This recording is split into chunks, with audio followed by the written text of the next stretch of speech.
Hello there, you're watching Newegg TV. I'm Jennifer, and today I'm going to be giving you a product overview of the NZXT H230 cases in white and black. Alright, quickly before we get inside the case, I'm going to go over your accessories.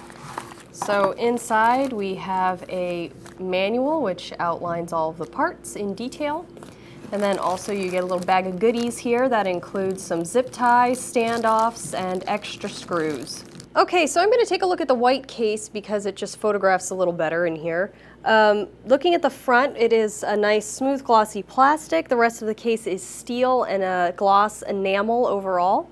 It opens in the front with a magnetic closure, so it's very easy to open and close. Here on the front you see we have 5 1/4 optical drives with toolless removable front panels, and then some ventilation here for your fans. I'm going to turn it now so we can look at the top. Across the top you see we have our buttons. So we have power, restart, 2 USB 3.0 ports, and then you have your microphone in and your headphone out. So taking a look now at the front with the bezel off, I'll just turn around real quick, and inside here we have a removable dust screen. It can be taken off and cleaned. And then behind that there is a already installed 120mm fan and room for another fan. You can see the 3 drive bays here. I'm going to turn it around to the side now. Okay. One major feature of this case is the silencing foam that comes on the inside of both of the case side panels.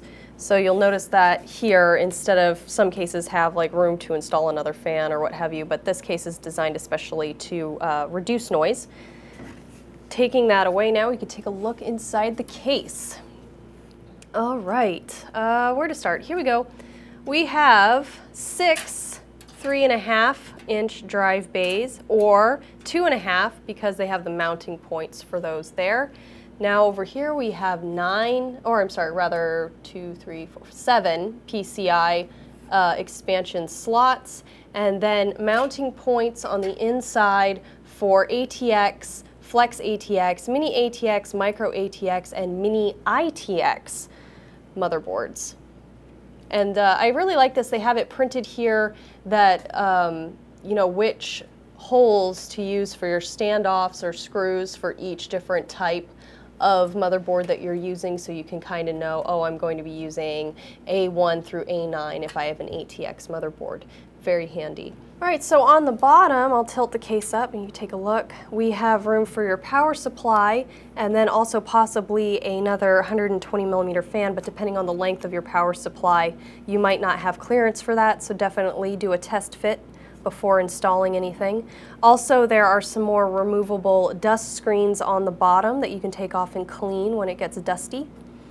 On the inside of the back of the case here, oops. Oh, there we go. We have another installed 120mm fan, which I may have pointed out already. Here we have the cables. I call it the wiring harness of the computer, but apparently they're just cables. And going through them now, we have 2 Molex fan plugs, or I'm sorry, you have 2 Molex fan plugs that can go directly into your power supply, or you can plug them in to the motherboard for voltage control. Then coming down we have the USB 3.0 port plug, and we have your audio and some other things. The power switch, reset switch, your hard disk LED, a few other LED plugs, and that is it for the cabling. So I'm just going to set that there so we can move on. Over here we have on the 5 1/4 drives, this is a toolless design, so you can just open the brackets like so, insert your drive, and clip it back shut. And now I'm going to spin it around so we can take a look at how your drives are inserted. So as I said, we can have 6 3.5-inch or 2.5-inch, or some combination of those. And the drive bays just slide in and out, right like that. Lots of tie-down points for your cable management, so making this case really easy to manage your cables in. And as I said, the other side of the panel does come padded as well for the inside. All right, so now switching over to the black case, so you can just take a quick look at it. Spin it around here, and it is 195 millimeters wide by 447 millimeters high by 502 millimeters deep. And you can see also, you may have noticed on the white case as well, that they both feature fully painted interiors. Now I've removed the side panel here so you could take a closer look at the opening here for the CPU back, which I didn't point out on the white case. All right, well, I hope you've enjoyed this overview of the NZXT H230 cases. If you found this video informational helpful, please like it, and remember to subscribe to all of our YouTube channels. Until next time, I'm Jennifer, and thank you for watching Newegg TV.